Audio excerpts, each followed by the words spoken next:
Welcome to Bill Meisel Veterans Memorial Field here at the west side of Manchester for tonight's Division II South battle between the Manchester West Blue Knights and the Pelham Pythons.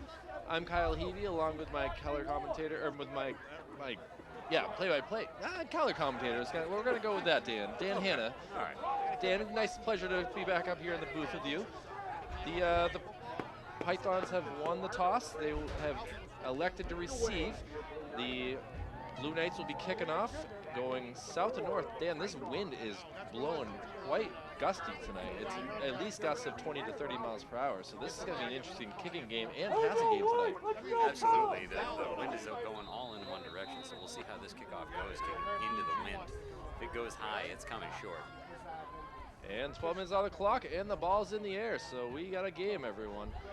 And a nice return up to the 45-yard line. Good job there by Pelham. I will give them that. They looked like good return yards right there on that kick. Yeah, it wasn't bad. It got about 20 plus yards. Going to be starting the first and 10 at about the 45. The Pythons come into this game 6-2, winners of their last 5 in a row. While the Blue Knights here from Manchester, they are 3-5, having lost their last 3 in a row. So this is going to be an interesting battle here. Ian Hoey comes to the line, QB for the Pelham Pythons. Little handoff to the outside. There he goes, number 2. A nice stiff arm, but he is finally brought down. At least an 8-yard gain there. Great stiff arm there. Just put Charlie his hand Catton right on the face mask of the defender, forced him to the ground, was able to get to the sideline. Second down, 2 yards to go. Charlie Catton comes off on this play. Gaining the yards. I predicted this would be quite a running game here tonight, so we'll see what happens. 2nd and 2. And another handoff. He's going to be, he slips to the outside. I see a hands to the face there. No penalty flag called on it. And he's brought outside. It looks like it's going to be a first down, though. It looked like he put some hands on the face there, but then he immediately let go. Didn't redirect the face with the face mask at all. Was able to hold that edge, though, and string him all the way out to the sideline and not let him turn the corner. It's going to be real close to a first down. Matt Crowley with that carry there. Their referees are all together like a pack of zebras. They're trying to figure this out. They did call the face mask against Manchester West. Looks like they're going to step it off. It'll probably just be a short face mask penalty. I don't think they're going to give him 15 yards for that. Well, they're going to start walking here. Let's see how far they go. It looks like it's going to be a 15-yarder, Dan. I didn't agree. I thought you were right there. It looked like it only hurt Manchester West, and now that the Pythons have it within the 30-yard line at the 29. Yeah, first down, 2 good gains and a penalty. Hoey, quarterback, quick, nice handoff back to number 2. That's Chad Caton again. Charlie Caton, excuse me. Now they faked it up the middle and got the linebacker to bite, and then gave it the handoff to the halfback, and he was able to get a good gain out of that. Looks like about 8 yards or so. Dan, this is your second game here at Manchester West this year. Much closer to the field than at Gill Stadium for the Central games. True. I mean, the perspective is a little bit different, looking more level onto the field, not quite that overhead view as Gill Stadium. A little more intimate here. I like it. Very much so. That's why I'm enjoying this. Hoey steps up to the line. Second down here. It's going to be a pass. It's up in the air, and he should go. He does not come down with it. Over the shoulder catch, and it goes for an incompletion. Fecto, nice job there by the Pythons, but he just was not able to reel it in. Oh, that was a beautiful ball, too. Came right down to the front corner of the end zone, right into the receiver's hands. He just wasn't quite able to squeeze it. Well, the first pass attempt of the game goes for an incompletion, so it will now be 3rd and 1. And they've had good success thus far on this drive with their running play, so they should be able to grind this one out. 4 successful running attempts so far. And we'll see. Oh, we're going to get a 5th one, and he's going to get the first down for the Pythons. Yep, right up the gut, no messing around. Just get in there, get the yardage. They moved the chains 1st and 10 from what looks like about the 15-yard line. Muse with that carry there for the Pythons. And it will be 1st and 10 again. They're within the red zone. They're at the 14-yard line. Come up to the line. Hoey. Stairs are at the West. Takes it. And it's a sweep type play, but it's got to go for no yards on this one. Yeah, I think there might have been a little confusion in the backfield. The way the quarterback spun around, I don't think he opened up in the right direction and had to just get that ball around to the, it looked like it was the wing back on the right side who was coming across, trying to get it out to the left, but he wasn't able to get even outside the tackle on that. And Charlie Catton comes off the field again, so we'll see what they can do. He did get 1 yard on that carry, so it is 2nd and 9. And around, oh, it's up in the air, it's fumbled and recovered by Manchester West. A bad turnover there by the Pelham Pythons, and West will get the ball at the 15-yard line. And that was Manchester West's star player there jumping on that fumble, Xavier Burpee. He is all over the field. Last time I was here, I did not stop saying his name. Well, yeah, you've already said it once, and I will count how many times you get to say Xavier's name tonight. I actually have the pleasure of being on my own team with Xavier's uncle. Look at that. He has played with me on my team for about 10 years now. So talking to him a few weeks ago, he was telling me that Xavier is the bulk of the Manchester West's offense. He's one of their star players all around. Well, here we go for the Blue Knights. Actually, the ball will be placed around the 17-yard line, looks like. And we already got a whistle here. Well, looks like it might have been some kind of clock discrepancy with their reset. And first down.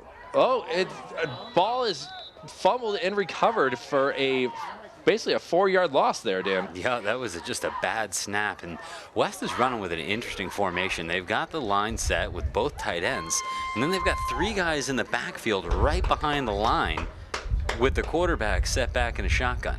So the formation is absolutely designed to run, with getting as many blockers in front of Xavier as they can.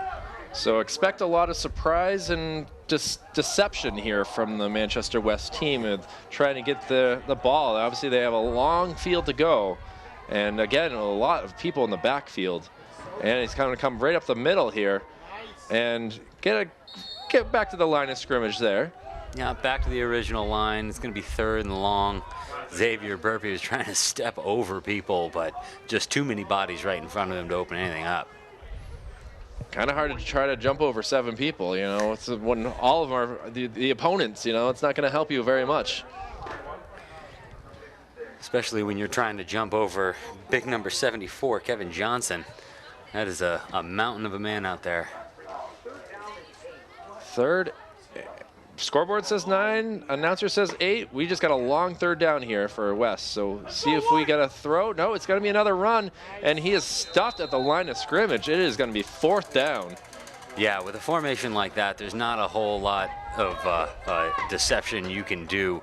I mean, you're not sending any receivers. You're not going out wide. The defense knows you're going to run. There's no pass coverage needed at all, so they just stack the line and stuff them. Well, the ball will be kicked into the wind if they decide to kick, but it looks like they're going to go for it on 4th and 8, Dan. I don't really understand this play after. You're in the, you're pretty backed up. Oh, it is a kick. Look at that, nice little surprise kick, and he's dropped down about the 39-yard line. Looked like that was number 27, Edwin Rodriguez, down there for the tackle.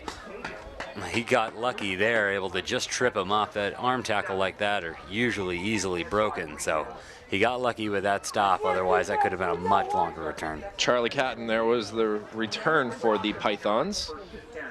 Say he got at least a 10-yard return on that before he was brought down. So it'll be 1st and 10 Pythons from the 39-yard line. Very short field here to start their second drive. Hoey, quarterback, up to the line, and it's a handoff. Going around the, cuts it back, and he's going to be brought down. A nice 5-yard gain there. Yeah, solid gain. The wideout that Pelham had on the left was able to sustain the block just enough for the running back to cut up and get some yardage out of it. The Pythons doing a good job of mixing in Matt Crowley and Charlie Catton to get some offense, but as long as they stop shooting themselves in the foot with fumbles, they should be able to keep driving like this. Yeah, at this point it should be at least 6-0. And 2nd down and 5. Hoey spots it, and it's going to be another handoff. The 17, he hits his own man and keeps going. It looks like it's going to be enough for the 1st down. Nice job by Muse there. Yeah, it looks like they're going to give him the forward progress, and oh no, they backed him up to the 29. I thought the forward progress would have got him down to about the 27, but the referee is saying 1st down, so clock is stopped, and they're going to move the. Nice job by the chain gang there. Interesting chain gang. I'm not used to the yellow. No, that's throwing me off a bit too. Yeah, it's definitely I'm used to a lot of orange, but tonight we got some yellow. So 1st and 10 again for the Pythons. Hoey, he's gonna throw this time, wide open. Can he bring it down? He does for a touchdown. Great pass by Hoey to Travis for the touchdown Pythons. Yeah, Manchester West safety back there, Jeremiah Cava, number 23, he just wasn't ready for that to be going that long. He was caught flat-footed, receiver got behind him. That receiver's probably got a good 6 inches of height on him anyway. Even if he was close, I'd put the favor in the receiver to come down with that. A 29-yard touchdown pass as the Pythons get 6 on the board, and here we go for 7.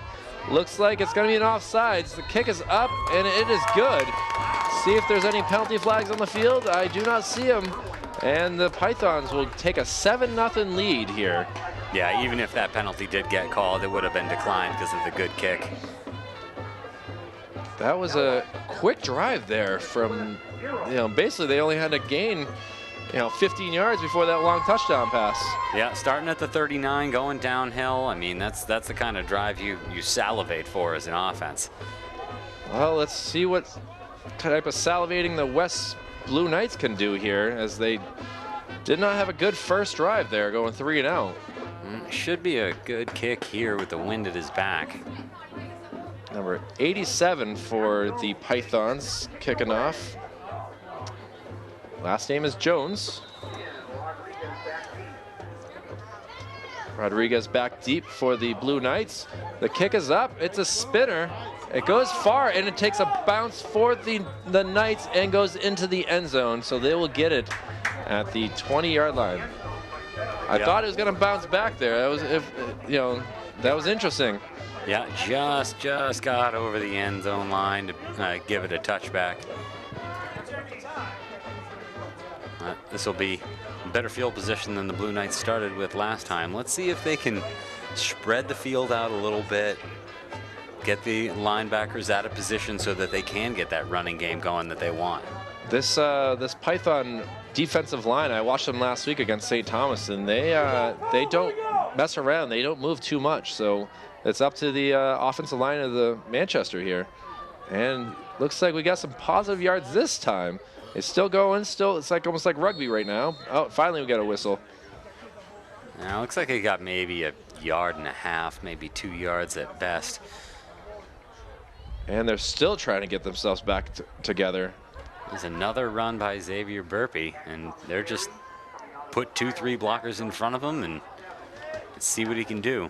I mean, he's averaging a Sony Michel type yard average right now with roughly 2 yards a carry. Yeah, you just got to get those linemen to sustain those blocks. Got to be able to turn the shoulders of the defensive line, or you're not going to move them. We got a wide receiver out far this time, so we'll see what the Blue Knights have in store. Oh, it's still going to be another run up the middle. Again, direct snap to Burpee, no misdirection. He just gets the ball and runs downhill. And you saw this a lot before when you were here covering the game. Yeah, last time I was here when the Blue Knights faced off against Alvern, I want to say the Blue Knights threw the ball 4 times. 4 times. Well, we have not seen a pass just yet, but it is senior night here for the Manchester West team, so we'll see if they got some senior combination that might work for them to get to the end zone. But we got a 3rd and 7 this time. Let's see what the West can do. Slow snap. He's gonna pass it. It's gonna be at the ref. He's not on his team, but he decided that was the closest man that wasn't a white jersey. Outside the tackles, got to pass the line of scrimmage, threw it away. Better than taking the 5-yard sack. Well, it will bring 4th down and 7. The way they designed that pass play and the way that they are running all the time, my inkling is that they don't have much of a pass protection line. There was a lot of guys chasing Burpee there, and it wasn't looking good for him, so he got it away. A bad snap, and it's going to be tackled at the 11-yard line. The Pythons are going to get the ball in great field position. Again, a low snap. This Manchester West line seems to be shooting themselves in the foot. Got almost an offside penalty. Couple of bad snaps. Not moving the defensive line. This game is being decided right at the line of scrimmage.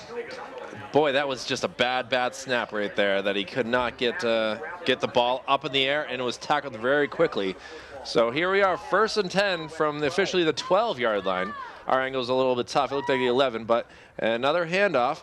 He's going to the outside, get some blocks, going around, cutting, driving, kicking. He's going to finally be tackled. Nice job by Matt Crowley to get some yards on that play. Yeah, it looks like they're going to give him forward progress to about the 7-yard line. Burpee was in there on the tackle, but didn't do much, just kind of stiff-armed the runner.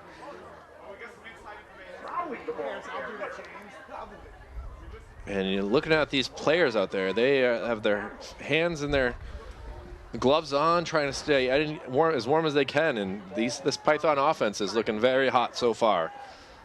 2nd down, and nice move. He cuts back. He's driving. He's going to be finally brought down about the 4-yard line. Great job by. He's almost goal line. That might be a 1st down. Looks like the ref is standing right before it. Yeah, line. that's correct. I was looking at the white hat where he was, so now I'm seeing the line judge, side judge.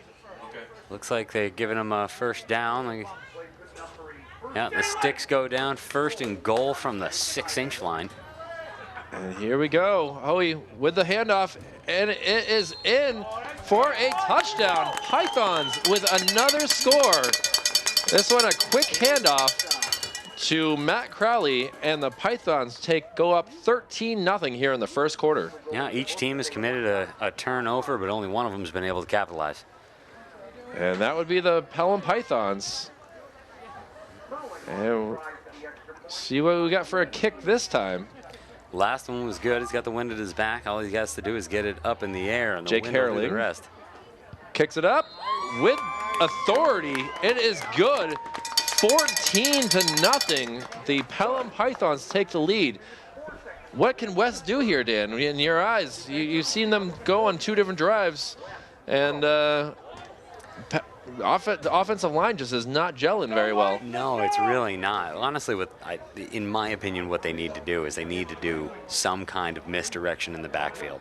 They've played so many plays now that they're just telegraphing everything that if anything, it's going to get the defense to bite.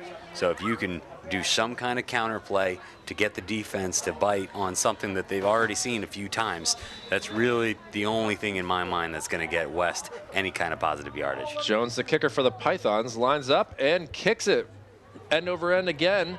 He's going to be returned this time. Caught about the 5-yard line. He's up to the 20, and he goes out of bounds around the 24-yard line. Yeah, again, guess who that was that caught that ball? I was waiting for you to say it because I want to see how many times we can say he can say his name tonight. That was Xavier Burpee again. As I heard the announcements for senior night here, they say because his name is Xavier, they just call him X. X-Man. The X-Man out there.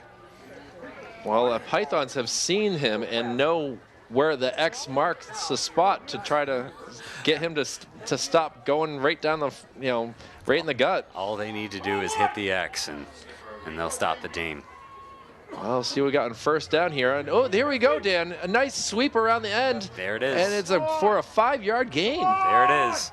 Direct snap. Everybody thinks that the direct snap's going to go up the middle, but you hand it off and go outside and you get yardage. Finally, a little bit of excitement here for the Blue Knights. It only took the 3rd drive to finally get something going here, but now it's we'll see what we can do here on 2nd down and 5. Yeah, got to use that misdirection. They've had a couple 3rd and long so far, so let's see if at least we can only have 5 yards unless something happens here on 2nd down. Well, now if they just go with that 2 yards per, they might get a first. 2nd down and 5. Set up in the shotgun again. Interesting, the tight end. Oh, and we got at least a 4-yard gain, so we're going to have 3rd and 1 here. Looks like they might spot him generously. They might give him, yeah, it looks like it's going to be a very generous. I thought his knee was down beforehand, but this is going to be a 1st down. There it is. Some excitement here. 3rd drive, first down of the game for the West Blue Knights. It's good to see them actually be able to put together something right now. 2:06 remaining in the 1st quarter here, and we finally get our first down for the Blue Knights. Yeah, a 3 and out, and then a turnover on downs. Finally got a 1st down. 1st and 10 from the 35-yard line. We're still in that same formation, shotgun. Oh, it's around, but Pelham just takes a bite out of it and is tackled very quickly. Yep, they covered that backside very, very well. They weren't going to fall for that misdirection again. Apparently that's their play on 1st down, and we saw it in that first 3 plays, and now we see it on the 4th play. So now it's going to be a 2nd down, and it looks like they lost about 3 yards on that play. Now, 2nd and 13 is not the position you want to be in, especially when you're not really a passing offense, because this, considering the yardage, would be a passing down. Well, here we go, and coming around the end, and he's going to go right up the gut, and he's going to be hit really quickly. Number 59 there, Haskins, for the Pythons, was quick to stop him in his tracks. Again, only about a 2-yard gain on that. Another direct snap, Wildcat-style offense.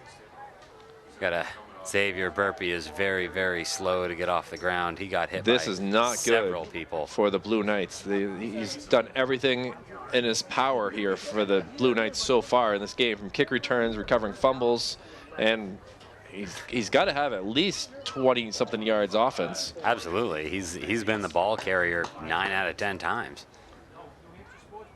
Well, we've seen it in television shows and all sorts of things where the backup quarterback comes in and saves the day. We'll see what we can do here for the Blue Knights. See if they can spread the ball around, make some more exciting calls on offense. We've also seen it here with New England Patriots with a fella named Brady. He's done pretty well for himself. He's done okay. I am curious right now that we're on 4th and 10 because Xavier's been the one to punt the ball the last 2 times. Now, this is going to be very interesting for them. Do they have a backup punter, or are they forced to go for it on 4th and 10? Well, number 21, it looks like he is going to be the play caller at this point. He's running over to his coach there, so he is now the, I guess, QB in command, the captain. I'm not sure if they really run a quarterback-driven offense, considering Burpee is primarily a runner, but he's also the play caller and snap taker. Looks like we got a timeout. Well, that is the end of the first quarter here, as the Pythons scored 14 to lead the Blue Knights. And we'll take a quick break here at the end of this quarter. We'll be right back with some second quarter action here for Manchester Public Television's Friday Night Football. And we're back for second quarter action here for Manchester Public Television's Friday Night Football, with the Pythons leading the Blue Knights 14-0. Looks like it's going to be a punt here for the Blue Knights on this 4th down and 10. A clap of the hands. Can he get it off? He gets it off. It is going to be received at about the 37-yard line, and he's quickly, oh, nice shove away. He's got some room. He's got to make some action out of this. A great little 22-yard gain there. I thought he was going to be immediately wrapped up, but an awful job by the Blue Knights of tackling. I thought he was going down at the 35-yard line on that Charlie first contact. Catton gets away and gets it all the way up to the 45-yard line. Yeah. Great field position for the 3rd time for the Pythons. A 20-yard return off of a missed tackle. That's a great stroke of luck for the Pythons. The Pythons will be going from left to right on your television this time in their all white uniforms with blue stripes.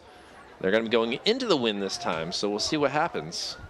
Hoey, a handoff there. Nice couple yard gain there by Charlie Catton again.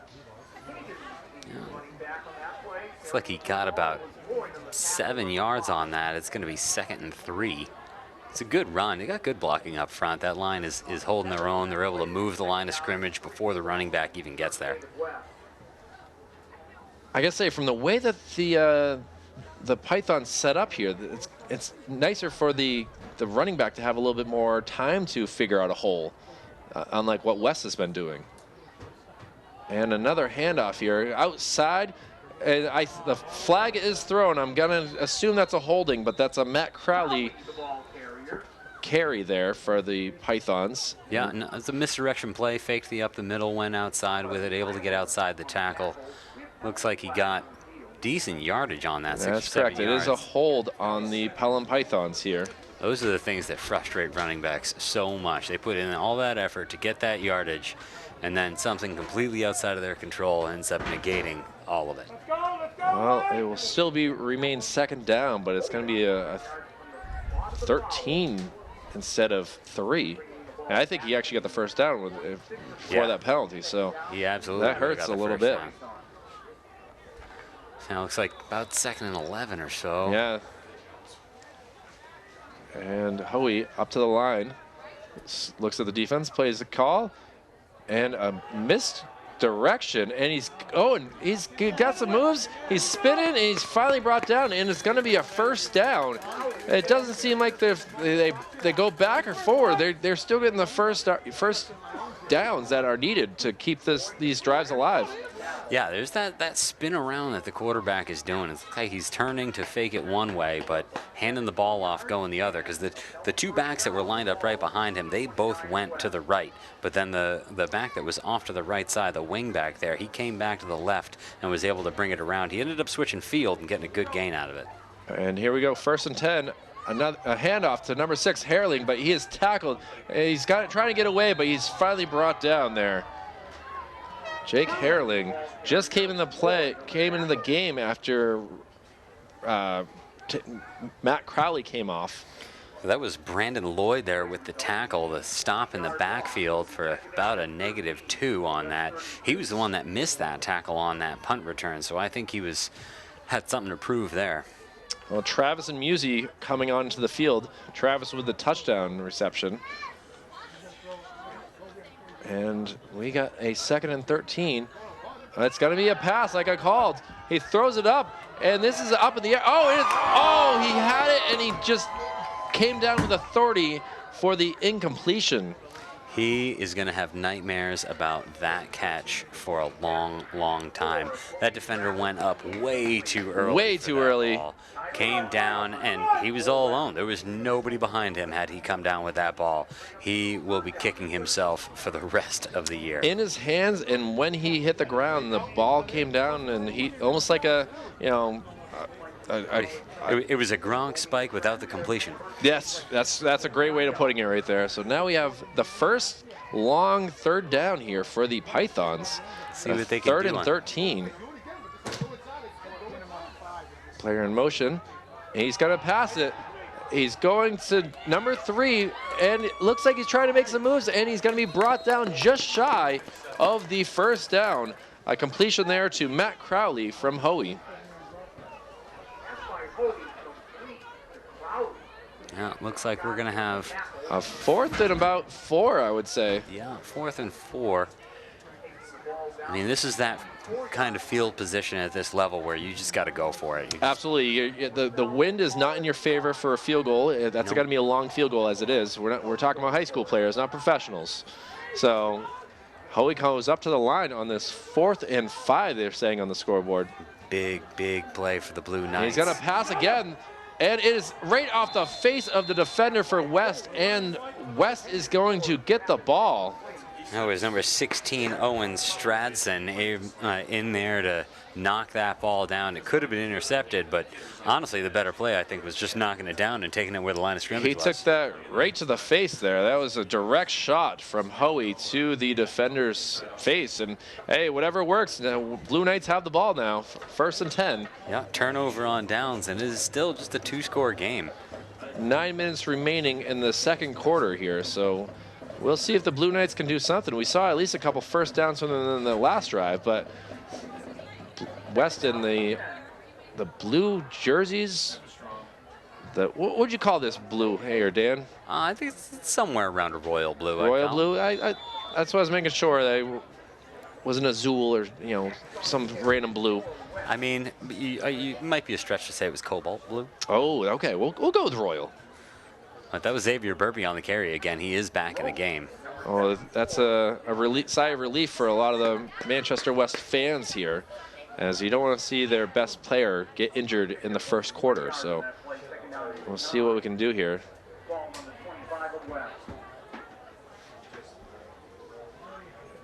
Sticking with second down and 9. Only 1 yard gain on that last play. And an end around. He's got some yards. He's missed a tackle. He's going to be brought down at about the 50-yard line. Nice tackle by Charlie Catton, but a great play by number 5, the Blue Knights. Yeah, that was Brandon Lloyd. He's marked as their wide receiver, or their wingback, I'm sorry, and he came from the far side, able to break one tackle and get all the way up to the 50. He's got some speed. If he was able to get a stiff arm on that last defender, I don't know if that would have been 6 or not, but it would have been close. Well, they're very close to finally getting into Python territory. The first time in the game that they've gotten out of their own end, if they can get another 2 or 3 inches. I mean, I'm not a big snake fan. I understand the Blue Knights are feeling, but they finally are figuring something out. And got to find the antidote for that venom. And up the middle again. And he's going to be brought down for rough. Oh, they're saying he might have fumbled. And it is correct. There's a lot of excitement on this side, but it looks like, no, it's going to stay Manchester ball. Manchester West ball, excuse me. Yeah, it looks like they're calling him down by contact before he lost the ball. Not sure if that was actually the right call, because where that ball came up off the ground was a good 2-3 yards away from where Burpee was. Well, it'll be 2nd and 7 here for the Blue Knights. Still sticking with this formation. Dan, do you ever play with any sort of formation like this? I did play with a good move there. Nice carry all the way up to the 55-yard line, or excuse me, 45-yard line. It's a Friday, everyone. Too much Halloween candy last night. So I did play with a similar formation, but where they have the fullback lined up, we actually had an quarterback under center. Okay. Had the 2 backs behind the quarterback under center with that wing back and the wide out on the opposite side of the wing back. That formation traditionally is called a Delaware wing T, but with the fullback being a fullback and not a quarterback under center, not quite sure what this is. It's some kind of wing T Wildcat hybrid. Well, we're finally getting some action. And he's going to be brought down very quickly. That is going to be a loss of yard on that play, and it'll be 4th down and 5 here for the Blue Knights. Yeah, Pythons number 59 and 51 were able to just get so much penetration into the backfield that the end around just got stopped before it started. Haskins and Lewertz are with the tackle there for the Pythons. And we'll see what they got. Yeah, the left side of the Blue Knights line just let both of them through. They were just overwhelmed on that. Not much you could do there. That offensive line did not do its job, and the defensive line was right there to tackle him. So here we go, 4th and 5. Oh, bad snap. He's gonna run for his life here, see if anyone's open, and he's gonna be brought down for a loss. And the ball will now go over to the Pythons. Another turnover on downs, another bad snap.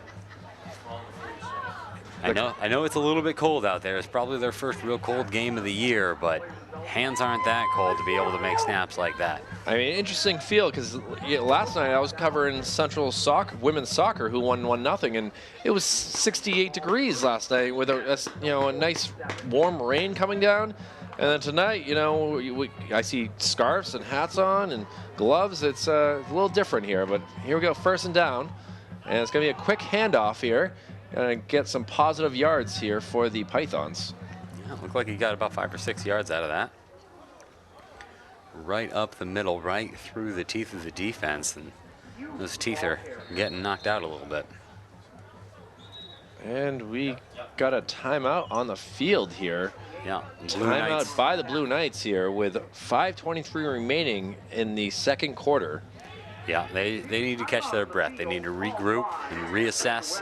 Get out there and really try to stuff it down these guys' throats. The only way they're going to do that is got to get penetration into the backfield. The linemen really, really need to step it up. The secondary hasn't really been challenged yet. Nobody's really throwing the ball. The defensive ends and the outside linebackers, they've been able to string it out a little bit. Anytime they go for a sweep, they're pushing them to the outside, not letting them turn the corner. But they're having a lot of success just coming right up the middle. Well, that shows in the scoreboard. I'll give West credit. They have not allowed them to score in this quarter anyway. That's true. I mean, this offense, the Pelham offense, isn't the most high-powered offense in the division. They're scoring about just over 28 points per game, but they're only giving up about 12 points per game, and that's why they have a winning record. However, on the other side of that, the Blue Knights they're only scoring about 15 points per game, just under, but they're giving up 31. So. Yeah, two tough weeks versus Alvern and St. Thomas where they didn't even score points, losing 35-0 in both games. And another handoff here for the Pythons. A nice gain for at least a 1st down, a 15-yard gain there. And we got another 1st down for the Pythons. That timeout did not seem to do anything for the Manchester West. Number 80 for Manchester West, Jordan Escabi, their tight end, who's in there as a defensive lineman. He had some great penetration into the backfield. He was back at the quarterback right when the handoff was happening. He just wasn't able to get to the running back. We got an injury on the field here as unfortunately a Blue Knight player is not able to get up. And the training staff is out on the field trying to do anything they can to be able to let him possibly walk off. Can't see what number that is. Yeah, we have a tough angle. I have the Pelham boys in our way of seeing his jersey number, but you can see on the sideline for West that they are trying to work with a center to try to figure this out since they're having so much problems with the snaps. We've seen it on the kickoffs and we've seen it on shotguns. He's just not been able to get the ball high enough in the air for the punter or the quarterback. So yeah, they're starting center number 50 Jared Voisin. 16 limping off, but we're glad to see him on his feet and hope that he's okay. That's Owen Stranson. Good to see him able to walk off the field. Hope he's able to get back into the game. Hopefully just a tape up of the ankle or something like that. But here we go, 1st and 10, another handoff, but it's going to be a nice tackle by West there. Big number 50. That was Jared Voisin. That's that center. I mean, he's missed a couple of snaps, but he got some penetration there. He was able to wrap him up and bring him down for a very short gain, only about 2. Maybe 2nd and 8. Well, Travis comes off for Pelham, and onto the field comes Fecto. Travis is obviously one of their top wide receivers from what we've seen in this game so far. So my assumption is this is going to be a running play, but we will see what happens here. 2nd and 8's one of those downs where it really could go either way. And the clock is stopped here. Looks like the refs are trying to figure something out. Oh, we got a flag thrown late. I'm interested to see what this is. I wonder if it's going to be a delay of game. Illegal substitution is what the fans are saying. We'll see. The refs are talking out like, you know, one doesn't agree with the other, but yeah. And penalty on the Blue Knights.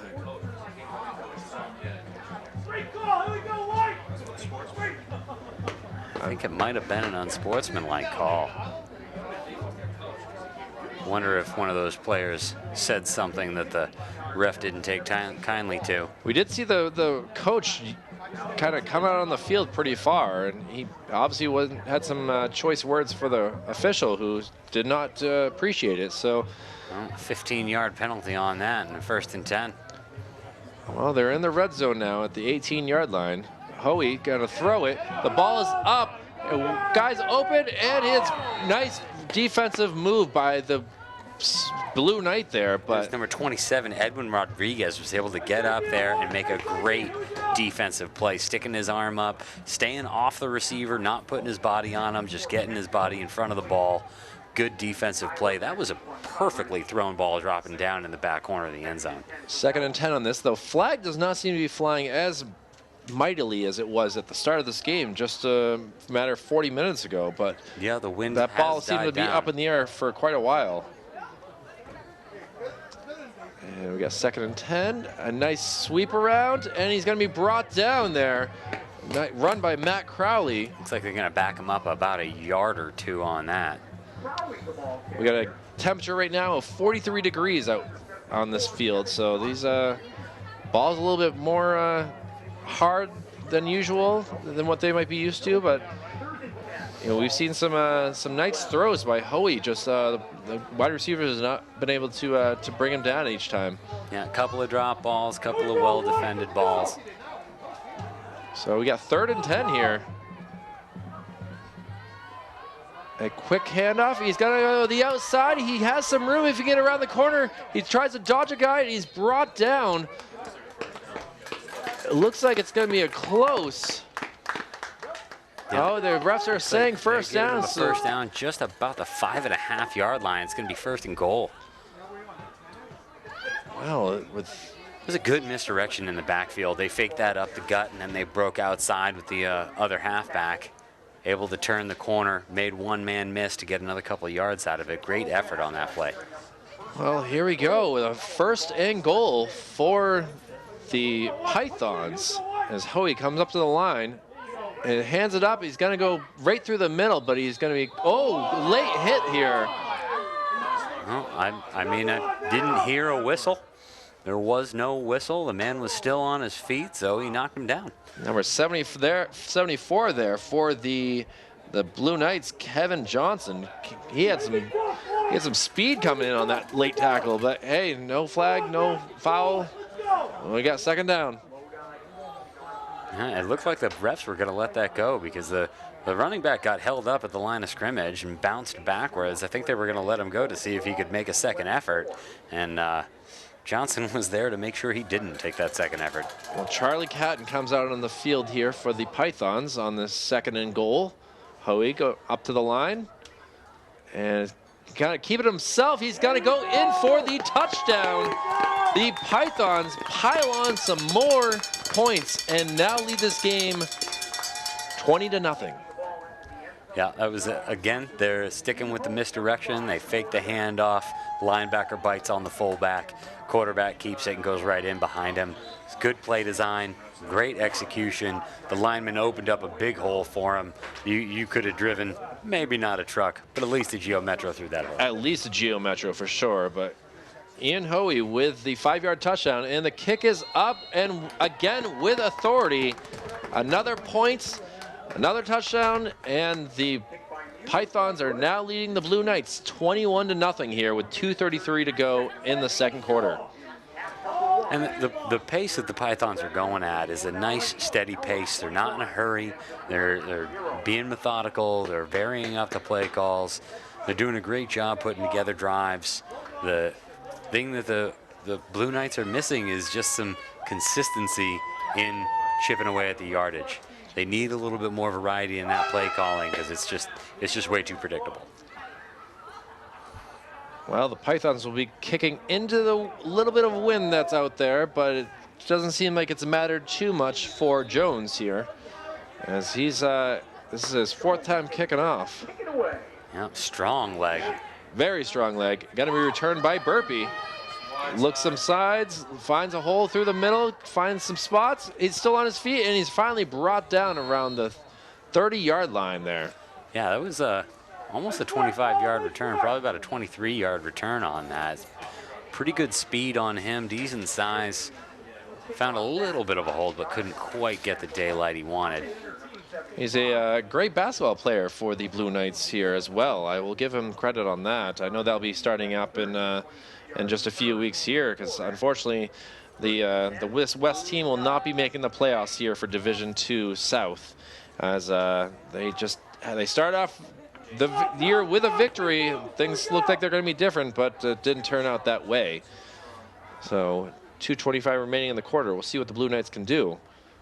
Burpee goes around the end, finds a little bit of room, and gets a 5-yard gain on that. Yeah, it was number 59 for Pelham on the takedown, able to just wrap him up and drag him to the ground.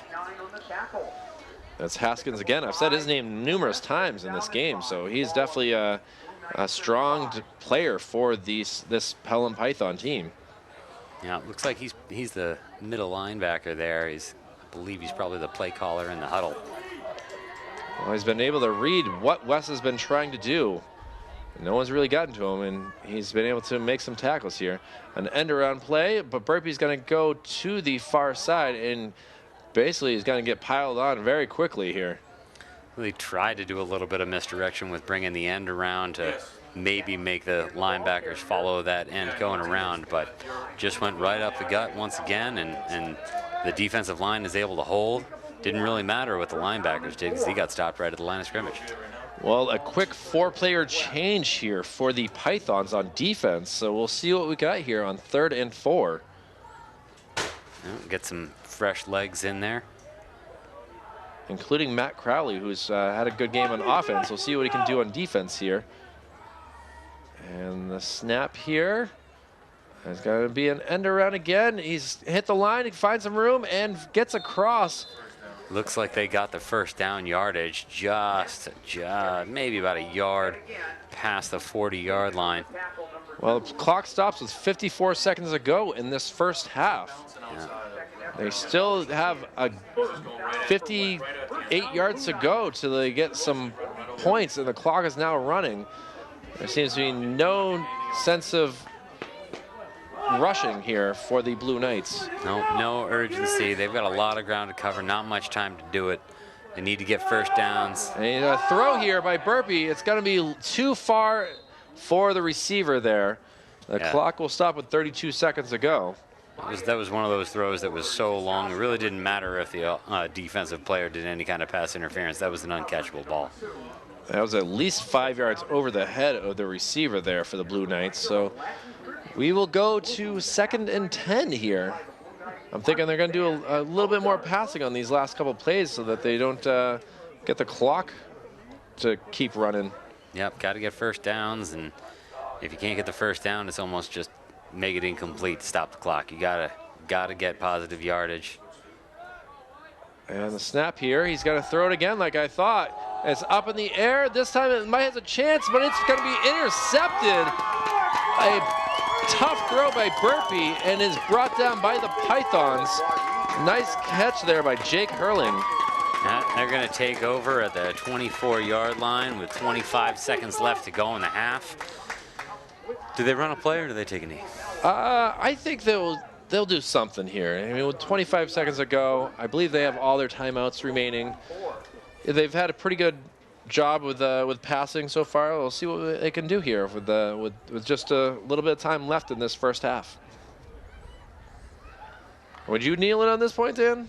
Up by 21, 25 seconds left.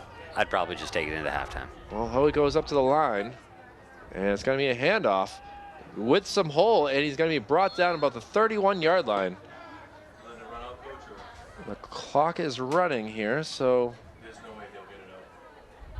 let's see what we can do. The band is getting ready on this side. It's still in their Halloween costumes, and that will do it for this first half action here, as the Pythons will go into the half with a 21-0 lead over the Manchester West Blue Knights here, Dan.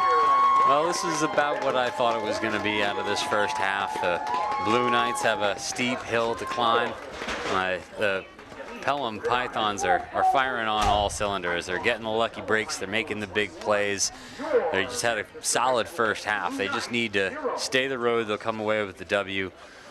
The Blue Knights, though, they got to vary up those calls. They really do. It's way too predictable. They're just getting stuffed at the line every time. Well, they will get the ball for the start of the second half here, as we'll take a break for Manchester Public Television's Friday Night Football here. We'll be right back. And welcome back to Manchester Public Television's Friday Night Football here, as the Manchester Blue Knights face off against the Pelham Pythons. Dan Hanna along with Kyle Heavey here, as we get looking forward to some second half action here, as the Blue Knights will receive the kickoff from the Pythons here. Dan, what's going to be the best remedy for the Blue Knights in the second half? Get a bigger line. Well, Xavier Burpee catches it but drops it. I guess that wouldn't be a catch if he dropped it, but he's trying to find daylight. It's looking very dim over there, and he's finally brought down at roughly the 8-yard line, I would say. Yeah, looked for some daylight, found an eclipse. Yes, it was definitely a little dark in that part of the field, and the Blue Knights will get the ball first and 10. How about that 10-yard line? That is just. He ran probably about 30, 40 yards, but it was straight sideways. Not able to get much of a gain. You want to go north-south, not east-west, and he definitely was running to the west. Pythons looked good in the first half with their defense, holding the Blue Knights to a 3-and-out in their first 2 drives. So we'll see what the second half does for Burpee up the middle here again. Gets a couple yards, but he's going to be brought down. It'll be a second down here. Yeah, not a whole lot of a gain on that. Maybe at most 2 yards. Oh no, the line judge just stepped up another yard, so give him 3 on that, 2nd and 7. Looks like there may be a flag on the field. Oh no, that's the ball with a that's a weird shadow that was on there for a second. I mean, this field is used a lot between soccer and lacrosse and I believe field hockey as well. So yeah, all the there's different a lot of color lines. But here we are with some football here. Burpee with the handoff. He's going to be brought to the side and brought down with authority there. Big number 59 there for the Pythons with the tackle. That's Haskins. We said his name a lot in the first half, and it looks like we're going to be saying it again a few more times in the second half. Oh yeah, Haskins playing a middle linebacker has been a force to be reckoned with. I mean, the defensive line is doing a great job of standing up the offensive line and letting Haskins just make a play on the ball carrier. He's showing some speed for a defensive linebacker there. That's been able to bring down the backs there for the Blue Knights. So here we are with the third down. 3rd and long again. And it's going to be another run play. Looked like he had some daylight, but he's going to be brought down short of the first down marker. And it will go to 4th down. Yeah, looks like it's going to be about 4th and 4 or so. Had a good gain out of that, and had the last play had just as much of a gain. It'd be a first down, but Haskins on 3rd down was able to just put a dead stop to the drive. And we'll see what the Blue Knights do here. We saw this before where they looked like they're going to run a play and then did a quick kick. So yeah, looks like no, Burpee's going to kick this. Oh, it is blocked, and it's going to keep rolling for the Blue Knights. But I don't know that that was even blocked. I think it just got kicked through a hole in the line. Well, it's going to be down at about the 41-yard line. So great field position for the Pythons. That was the strangest play I think I've ever seen. He kicked the ball straight through the line. It didn't touch anybody, and it didn't even get 10 feet off the ground. It definitely looked like it was off the side of his foot there. So, you know, roughly, what would you give that, Dan? A 30-yard gain? Yeah, about 30-yard kick? About a 30-yard kick. Not even able to get it out of their own end of the field, though. Got to get at least a couple of first downs before you punt it away, or you set yourself up poorly. Hoey with the handoff again. He's got some room, and he's going to at least get the first down. Oh, man, that offensive line, they moved the line of scrimmage a good 6-7 yards on that. He didn't even need a hole. He just ran behind the line and got a big gain. Well, we saw Hoey run for a 5-yard touchdown to make it 21-0. Well, 20-0 at the time. Obviously, he didn't kick the extra point, but it's okay. And still, he's showing some wheels, and he's got a good little arm. It's just his receivers haven't come down with him as well. Well, we'll see what we got on 1st 10. Handoff brought down. It looks like he's grabbed up high, but not a horse collar or anything like that. But that was a Jake Herling with the run there. That was a good carry. Looks like they're going to give him about 6 yards on that. That one-arm tackle that was able to bring him down. They got lucky that happened, or he was going to make it to the 2nd level for another first down. Well, here we go with a 2nd and 4. Hoey up to the line. Gets it. It's going to be another handoff. This time it's to Matt Crowley. Crowley seems to be the 2nd down man. Oh, there's some little bit of a fight going on here. Crowley was not happy with the way that he was treated there by the Blue Knights. Yeah, I think I probably would have blown the whistle a little bit quicker on that one because he was at a dead stop. 2 men holding on to him perfectly well. He wasn't going to make any more of a gain. Refs let the play go, didn't blow the whistle, and then he just got slammed to the ground. I mean, the defensive players were playing to the whistle just like they're supposed to. So. And we saw it in the first half with Johnson, so we'll see what we got here. I mean, 3rd and 2 for the Pythons. A quick hand up the middle, and it's going to be good enough for the first down. Nice run there by Muse. Fullback type play there. Looks like he's got up to about the 16-yard line. And the white hat says first down, so we will be another 3 downs at least for the Pelham Pythons. They play in the swamp down there in Pelham, Dan. They got a blue track, really cool. Blue is their main color here, as well as the Blue Knights. Up the middle, nice job. Another Johnson late tackle there. They've just, the offensive line, I can't get over how well they're playing right now. They're pushing the defensive line so far back. Number 74 for the Blue Knights, their defensive tackle. He didn't even make contact with the ball carrier until 3 yards had gone by. He's not getting any kind of penetration into the backfield, and the Pythons are just slithering all over him. Well, we got a 2nd and 1 here for the Pythons. Trying to get into the red zone or more. A nice handoff out to the outside, and he's going to be brought down. Nice job by Hoey there. Looks like at the 5-yard line, I would say. Yeah, about the 4, maybe the 4-yard line.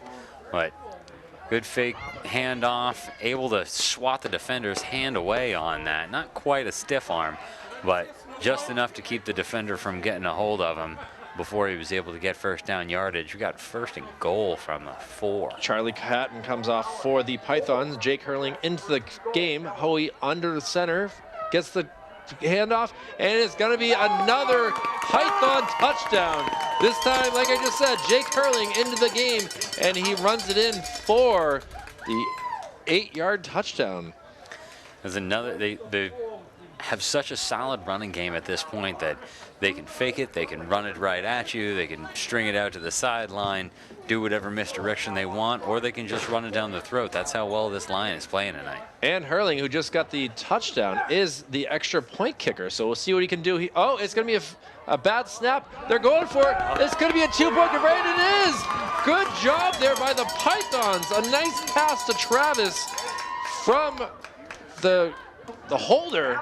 And the 2-point conversion is good, making this game a 29-0 Pelham Python lead. Some trickery there from the Pythons.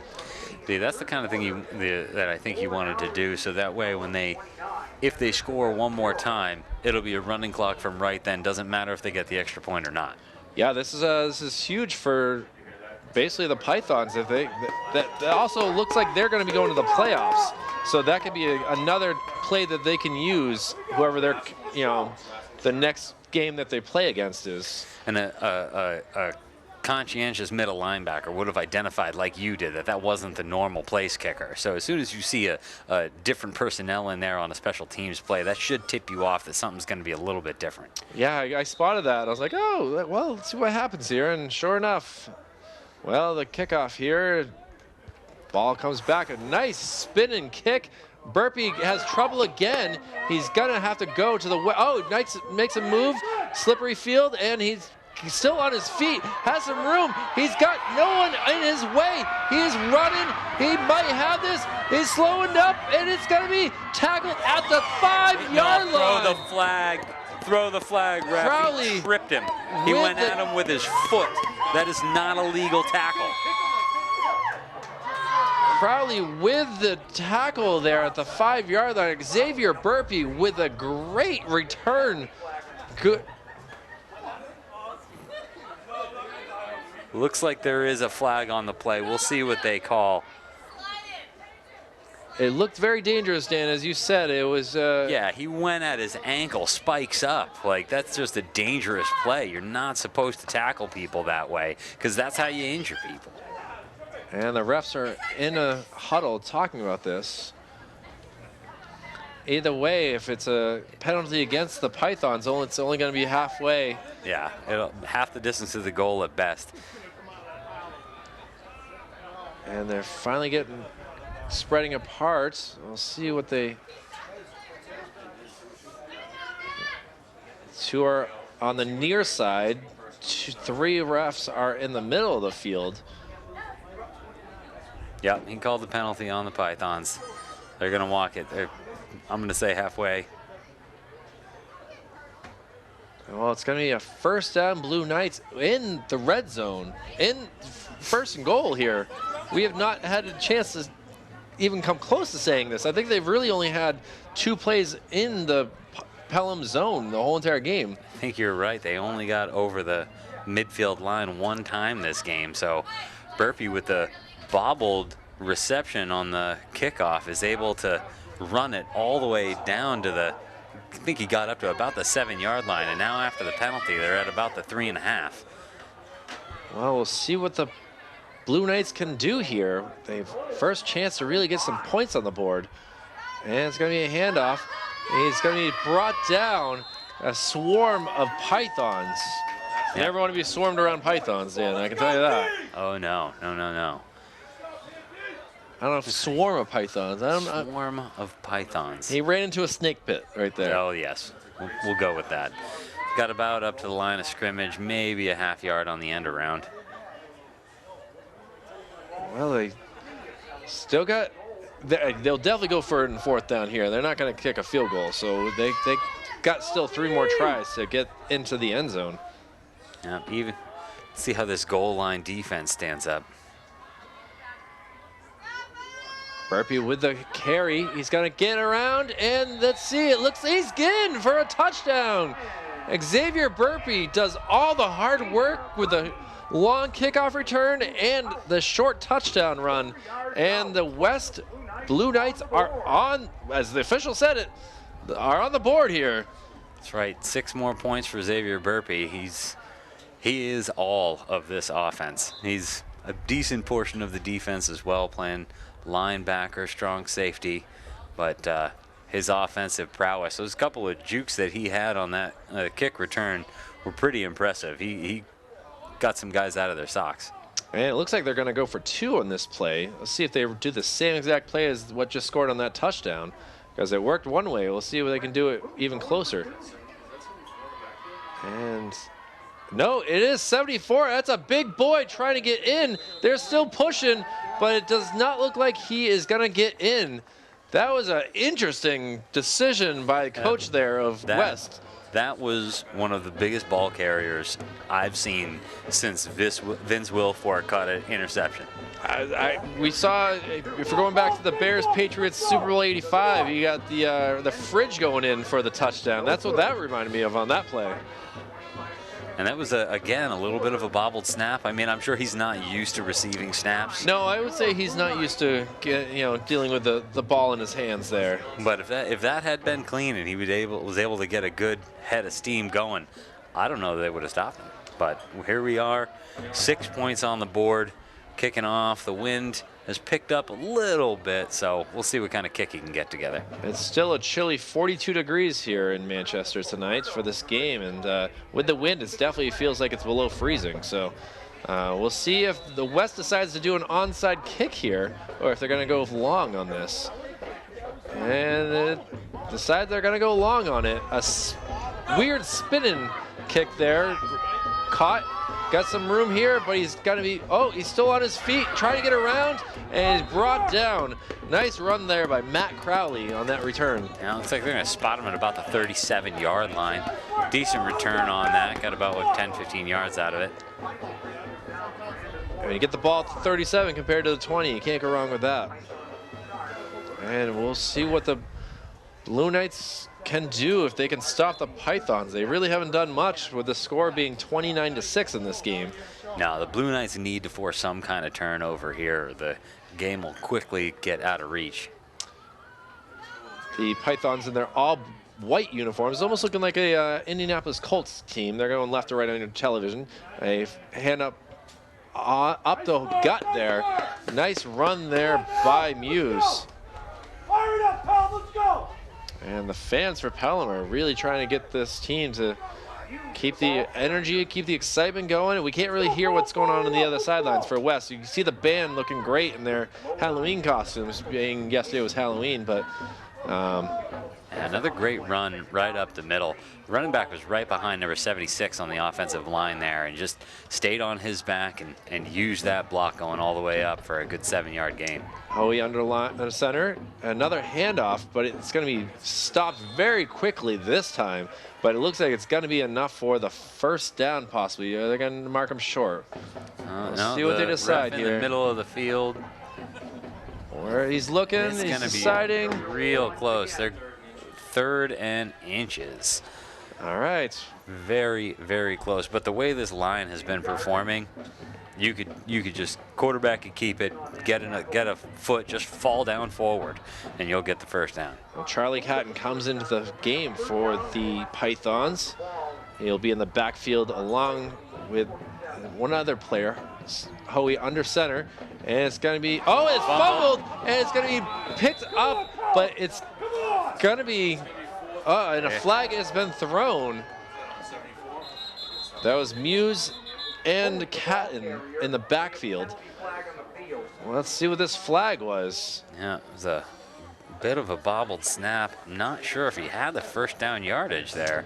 Looks like with the spot, they might give him the first down. I think it's going to be 4th down in my eyes. Nope. Oh, they're going to give it to him. Interesting. He got the few inches. Looks like before. Hold on the Blue Knights. So the first down is off the spot of the ball is irrelevant. Yeah, it's either way, it's going to be a first down, and basically it's a easy 10-yard gain there. Yeah, and they're doing 10 yards from the spot of the foul, too. So it ends up being about a 12-yard gain on the penalty. Well, look at this. They get the ball about the 38-yard line. That's the kind of mistake the Blue Knights just can't afford to make at this stage in the game. This is when they need that momentum shift, and penalties are going to kill momentum every time. Muse and Hurling out there for running backs for the Pythons.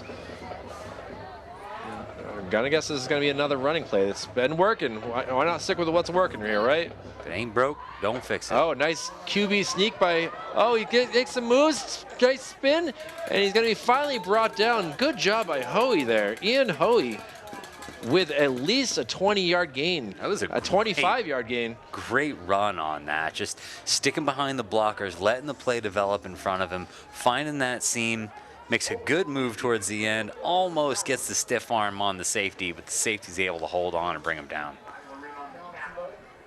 Well, with that, are in the red zone again, are the Pythons, with just about 3 minutes to go in the third quarter, leading 29-6.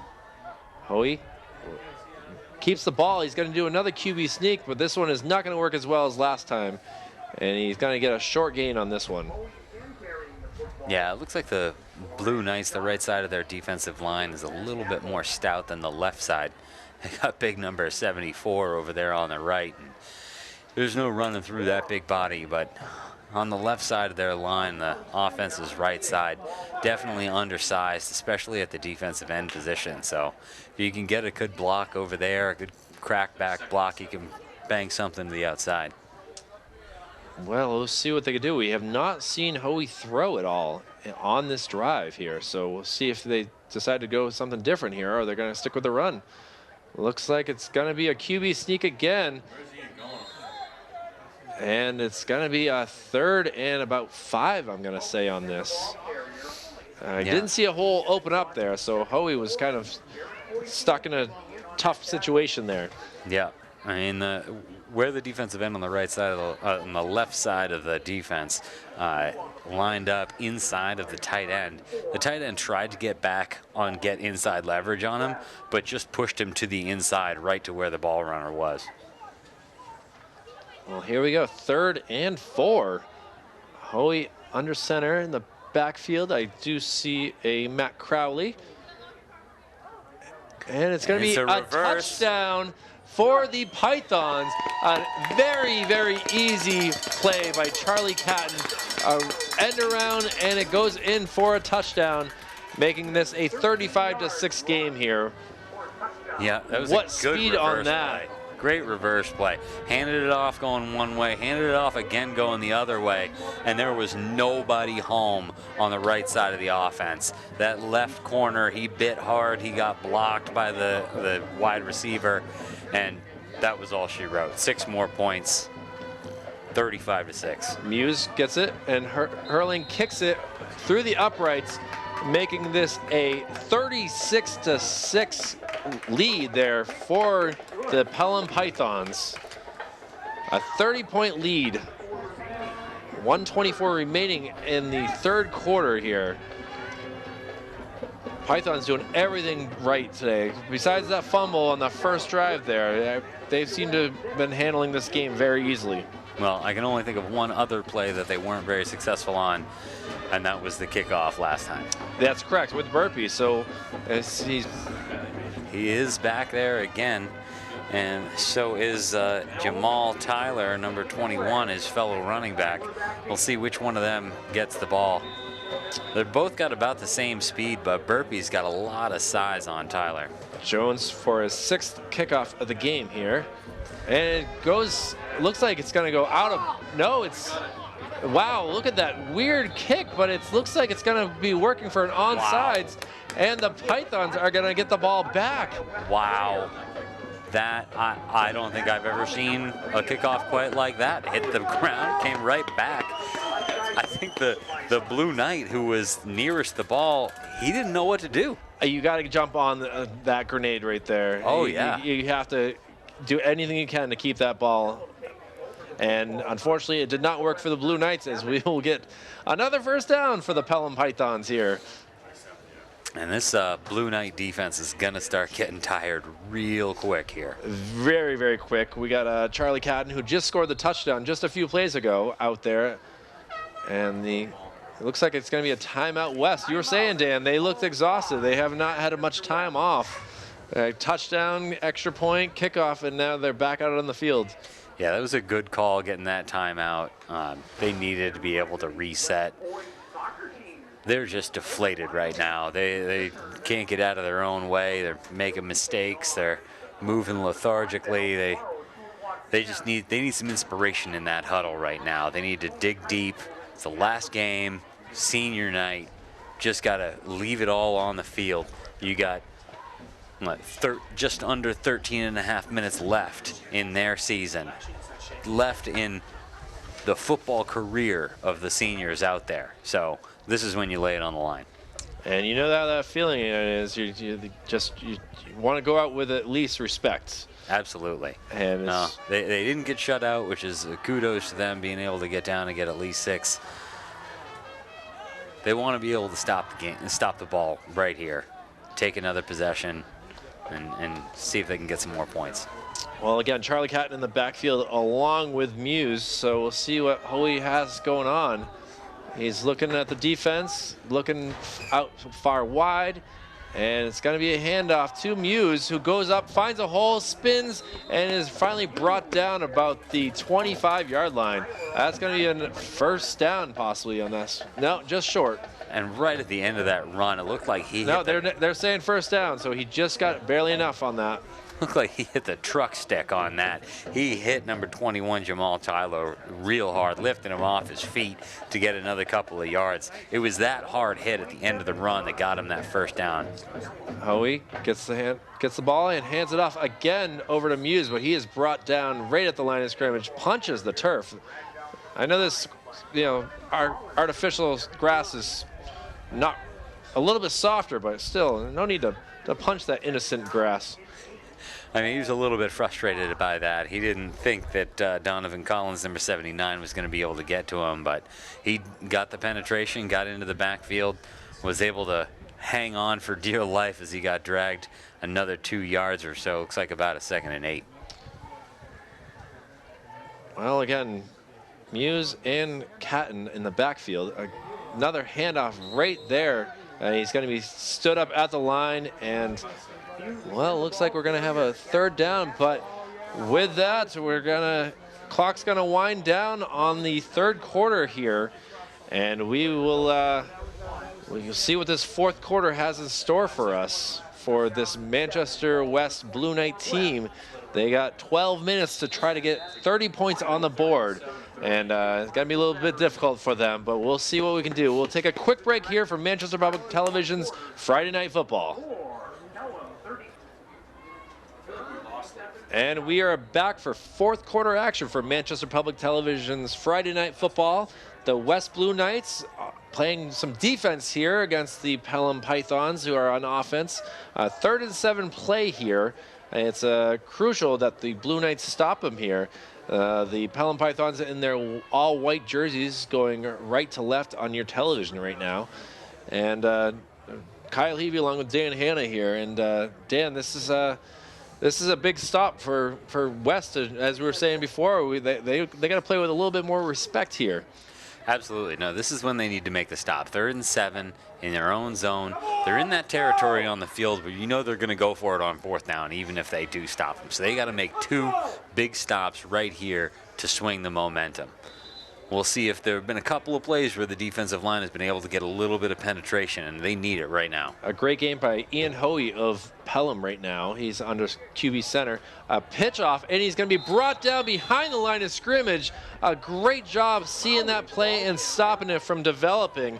And Matt Crowley is tackled there for a loss. So it will be 4th and 11 now. That is exactly what the Blue Knights needed to do. They need to be able to do it again if they have any hope of staying in this game. Coach for Pelham has a nice talk here with the QB. I don't know if he really liked how that play developed, and we'll see what happens here on this 4th down. They're in the tough position here where you really don't have a kicker that can kick a field goal that far, and you don't really want to punt it. So they're going to go for it and see what they can get. Well, that last play, I don't know how much of that was really the quarterback's fault. He pitched it out there, and then the running back he ran into his own man, and his man got driven back by the defensive end. So it was more a lack of blocking than anything. And I had a feeling this was going to happen. A delay of game penalty on the Pythons And they looks like they might punt it now that they have 5 extra yards, unless the West declines it.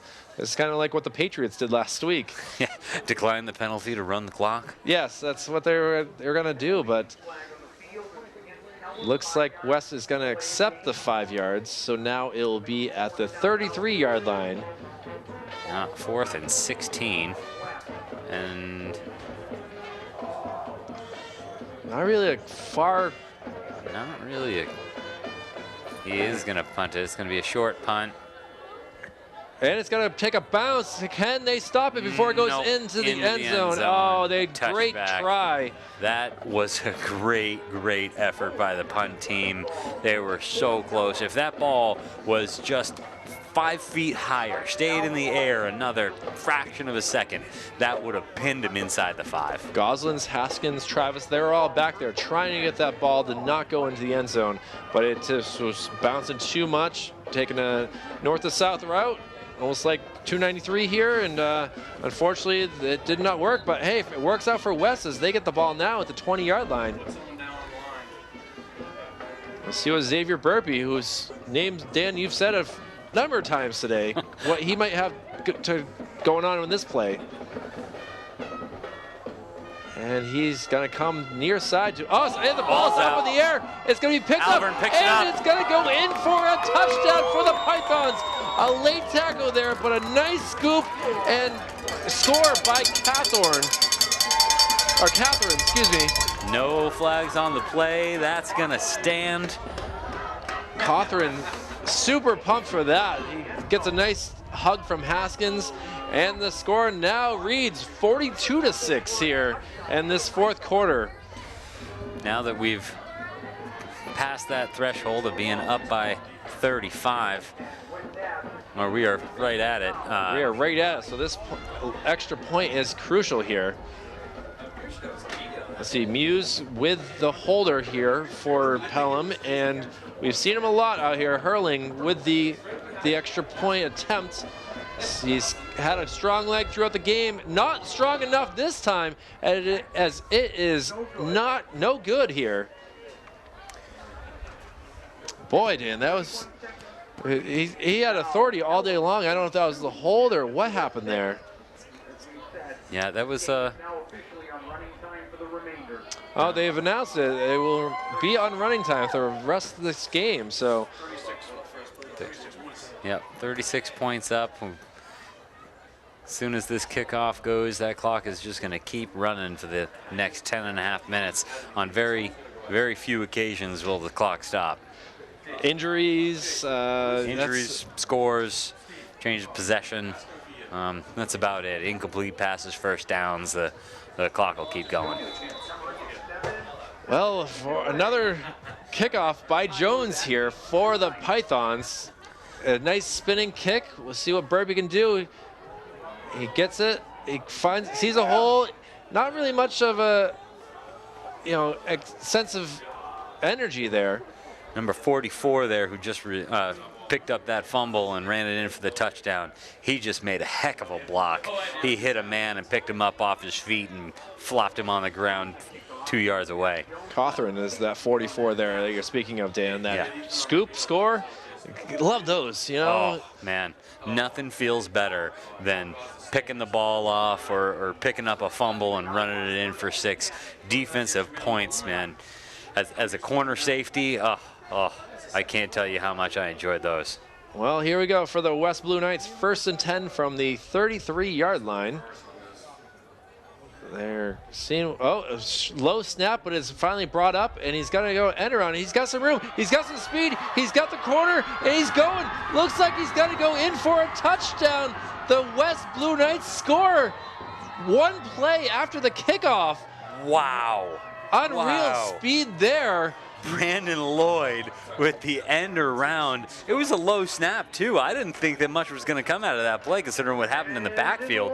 But he got around that corner and just outran everybody. I didn't think that he could turn on the Jets like that. And sure enough, from the 30-yard line on, he just turned it on and ran away from the defenders for the Pythons. And now we got a second touchdown here from West.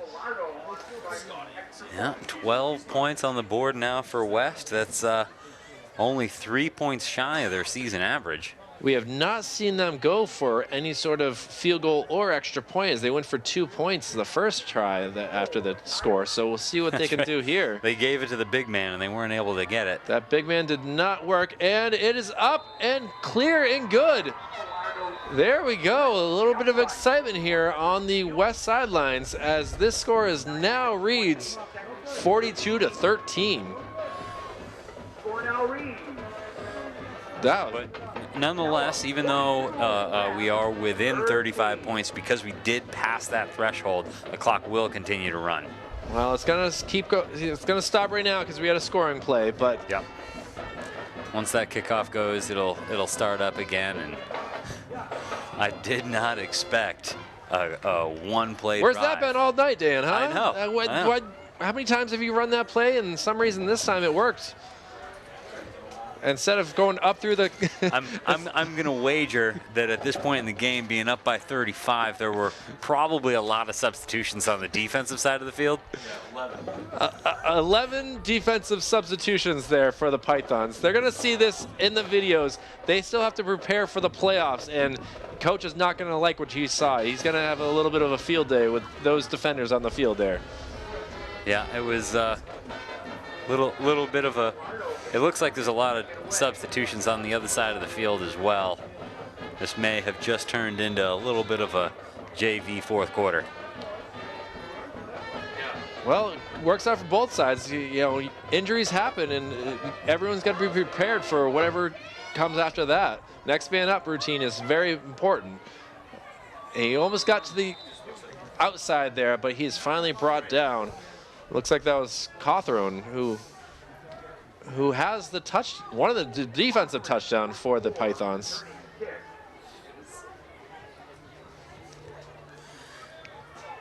And yes, as you said, Dan, the clock will keep running here. Yeah.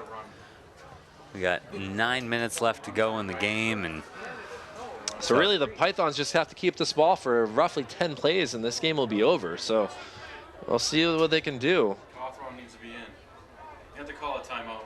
Oh, it looks like there's some little bit of frustration here. Like I said, coach is not happy with his young squad here. With a 34-point lead, they're failing him right now. We got a lot of names of players that we have to get used to saying here. We got a Travis out there. We've said Cawthron. Looks like, oh boy, that's a tough one. Santolucido. Threw me off guard. I was looking at that. We call him Santo. Yeah, I thankfully call him Santo because Lucido is a great name too, but together it's a long name. yeah, you see that happen a lot when you get towards the end of the game and one team's up by a lot and you start making a bunch of substitutions. Some of those younger players aren't 100% sure of their assignments, what team they're supposed to be on.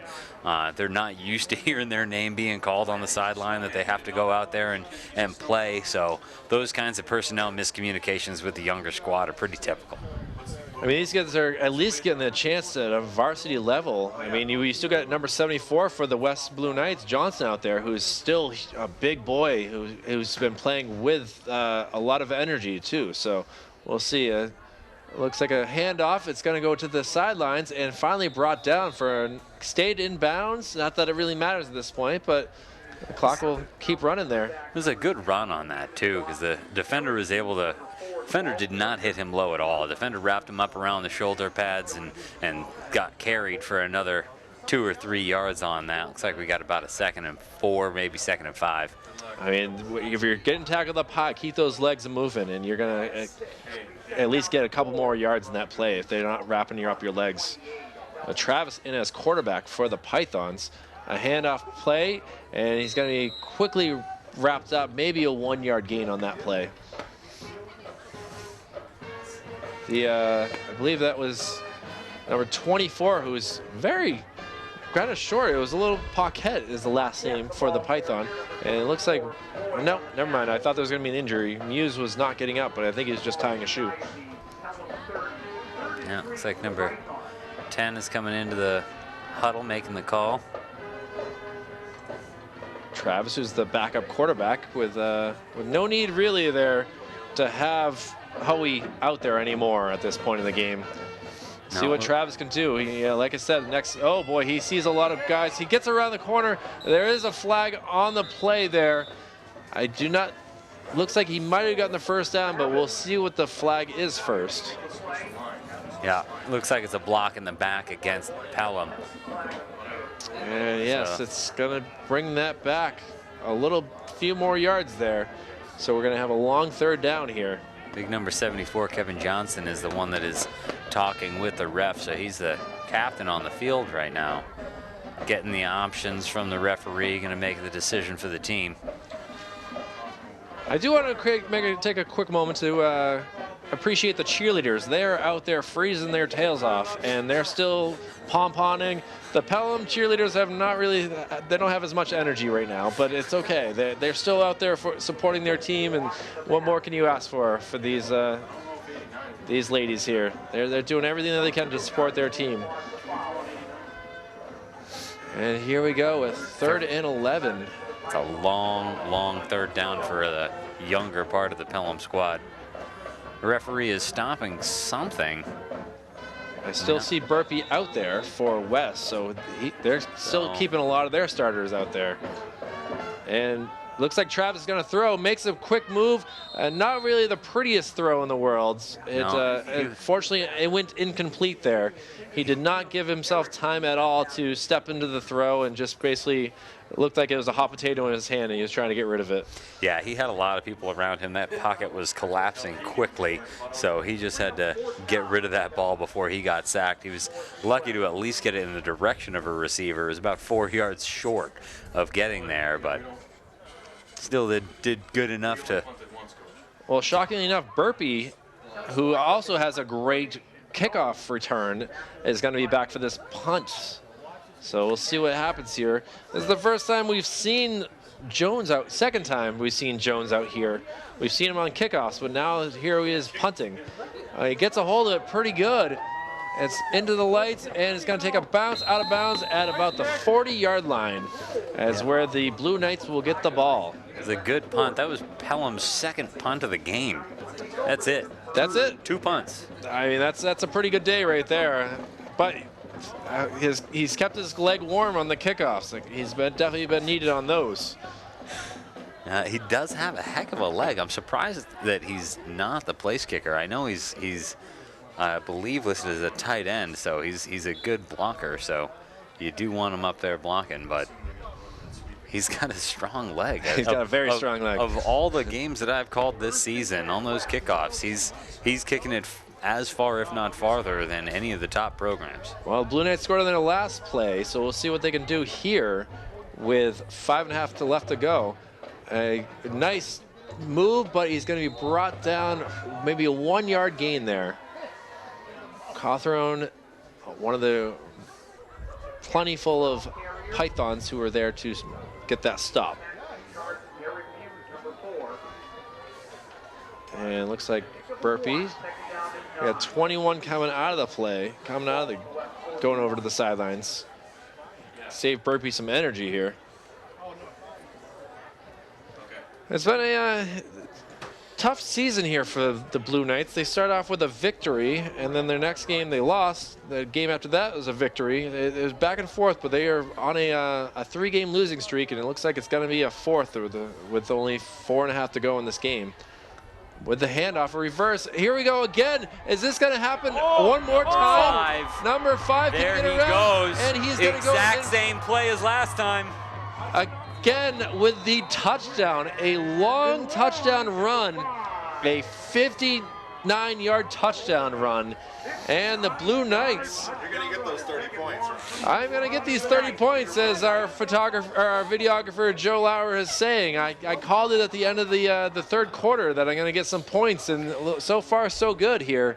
Brandon Lloyd with his second long touchdown of the game. I mean, who'd have thought that he'd have over 100 yards and 2 touchdowns? If anyone started him in fantasy, they are jumping for joy right now, as Brandon Lloyd at least has 100 yards rushing and 2 touchdowns now in this game. So I just looked up what is a group of pythons, and a group of pythons specifically is a pop of pythons. Well, the pop of pythons. They just got popped on that one.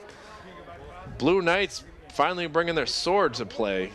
And we'll see what they can do if they can get one more point, get to the 20 mark. And they do. And it's good. Nice job by the West Blue Knights to get to the 20 marker, making this only a 42-20 game with 4:23 to go in this matchup. Well, at this point, I mean, it may be too little too late, but it's at least respectable. Very much. Lloyd is going to be the talk of the town here on the west side of Manchester tonight with his 2 touchdown runs, long touchdown runs at that, too. I mean, if anybody's going to get a game ball, I know Burpee has been the workhorse of the team, but as far as breakout plays go, who is able to make this a respectable game, I'd give that game ball to Brandon Lloyd. Martin for the Pythons, late to get off the field there. Almost too many men on the field there, but here they are with the returning the kick. It looks like a stepping up, and it's a short kick hit by the Python, and he's going to be smart and just fall in it, and still good field position there for the Pythons. Yep, smart play. Don't risk trying to run it if you're not typically a ball handler. You don't want to risk a fumble, especially on your half of the field. Just dive on it, get possession, let the clock run. Well, the 4-minute mark is going. Like I said, all basically that the Pythons have to do is run 4 plays, and well, this game will be over. So we'll see what happens here on 1st and 10. Again, this is all their backups and their younger players. So this is their chance to see what they have going for them versus the starters for West. Now, all they got to do is protect the ball. A nice little run, but they're going to be stopped. Burpee there, along with a few other Blue Knights players. It looked like Josh Plant, their starting fullback. He's up there in number 52. He was in on that tackle as well. Well, here comes Travis here, the backup quarterback for the Pythons. Got the play call. Looks like the Blue Knights are pulling their 2 big linemen off the field. So that Johnson, one of those players. Defensive line just lost about 150 pounds. And a end around, and he's going to be tackled, but it looks like it might be close to a 1st down, maybe a 3rd and 1. Very, very close to that 1st down. We'll see how they spot it. Alex Carroll, number 7, with that end around run. Yeah, they're going to give him, and that's basically going to do it for this game. 2 more plays, and this game will be over here. Yeah, unless Blue Knights can somehow pop this ball out and get a fumble. I don't think the Pythons will be throwing it. So no, they're going to keep it on the ground, protect the ball, don't risk the interception. I think they might maybe need to get a 1st down, but even if they can run the play on 4th down just to run the clock out. Carroll with the end around, but ball's out. The ball's out. Look at that. Look, just like we were just saying, Dan. Unbelievable what just happened. I don't think he had the ball in his hands, and next thing you know, it's coughed up, and the Blue Knights will come back. So now let's see if these big boys come back out on the field, trying to make this a 42-26 game possibly. The clock is running. They only have 3 plays. They got to hurry up. They've only got. They do have their timeouts, but they don't seem to be in any rush to use them. Let's see if Lloyd can do one more tie. See if he can get the trifecta, the hat trick. Lloyd. See what he can do. You know what the end around works. Try it the opposite way. That's what I want to see. Exactly. This is the wide side of the field coming towards us, so they should swap the formation, do the end around coming the other way. The fans even know that what's going to be happening here. So we'll see what the Blue Knights do. It's going to be Burpee up the middle. Not Burpee, excuse me. Different player. He's trying to make some moves, and he's finally brought down. A good little 4 or 5 yard gain there, I would say. Number 23, Jeremiah Cava. who's able to get out there. But again, the Blue Knights don't seem to be in any kind of hurry to get into the playoff with only about 45 seconds left. Yeah, the clock is running, so they will get one more play off if they want it. Let's see if it's an end around to number 5, Lloyd. The whole season comes down to this. Their senior night here for the West Blue Knights. See what they got in store for them. Oh, a bad snap. A little guy. He goes up the middle. Holy smokes, he's gone. Touchdown. Look at that. Number 39 for the Blue Knights scores with 21 seconds remaining in this game. Oh, I think that was number 89, Sean Vincent. He's a sophomore, and honestly, he looks like he can't even be 5 feet tall. I doubt that kid is even able to drive being that short. I couldn't tell what his number was from... Can he even touch the brake pedal from that size? I mean, if he got the blocks on his feet like short round, I'm sure he could, but he drove that all the way into the end zone. Look at that. What was a 35-6 game is now a 42-26, and we still got 21 seconds to go. They might go for an onside kick. We'll see what happens here. But we got to get through the extra point first. And the snap, the kick, it is up. We now have a 42-27 game with 21 seconds to go. Wow. What a fourth quarter here. I know that the Pythons are resting their starters. They do have a playoff game they have to look forward to next week. But this has been a joyous little occasion here for the last 12 minutes here. Yeah, I don't know if we're going to get the 30 points that we thought they were going to need coming into this fourth quarter, but hey, getting 21 here in the fourth quarter has been a joy to watch. Really Dan, you've covered a lot of Manchester games this season, and this is the most points you've scored at any of the teams. Absolutely. I mean, we've got a total of over almost 70 points on the board between the two teams. This is a very high-scoring game, and I did not expect that. You covered Londonderry Memorial last week, a 41-0. You covered a Alverin West, which was 35-0. You've had a lot of shutouts, so to finally get some points, and a smart move by the Python to just grab it and bring it down. And that clock is running. And that basically will do it for this game. A great win by the Pythons, but an even happier note for the West Blue Knights to finally get some points on the board and make this game a little bit more interesting. So it's been fun to be behind here. We'll be back for the Turkey Bowl in just a few weeks here. But for senior night here at West, a 42-27 victory for the Pythons, a loss for the Blue Knights to end the season. But it's been a pleasure here, Dan, to work with you and cover this game. And any last words for you on this?